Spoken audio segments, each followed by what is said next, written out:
যুবদলের জেলায় নতুন কমিটিকে স্বাগত জানিয়ে আনন্দ মিছিল করেছে দিনাজপুর ঘোড়াঘাটের উপজেলা জাতীয়তাবাদী যুবদলের নেতাকর্মীরা।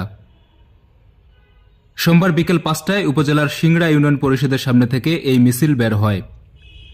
এর আগে গত ৫ ফেব্রুয়ারি মাসুদুল ইসলাম মাসুদকে আহ্বায়ক ও রেজাউল ইসলাম রেজাকে সদস্য সচিব করে ৮ সদস্য বিশিষ্ট জেলার আংশিক কমিটি ঘোষণা করা হয়।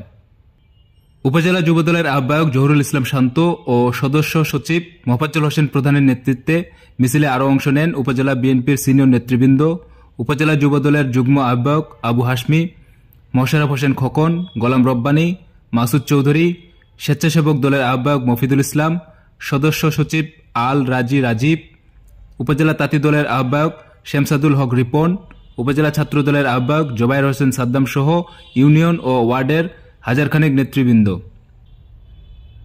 এ সময় মিছিলটি রানীগঞ্জ বাজার এলাকার প্রধান সড়ক প্রদক্ষিণ শেষে সিংড়া ইউনিয়ন পরিষদ চত্বরে এসে শেষ হয়।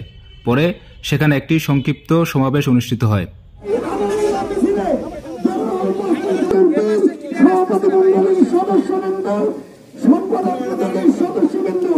উপস্থিত ছিলেন ঘোড়াঘাট উপজেলা যুবদলের জয়েন্ট কনভেনর বৃন্দ, উপস্থিত ছিলেন ঘোড়াঘাট উপজেলা স্বেচ্ছাসেবক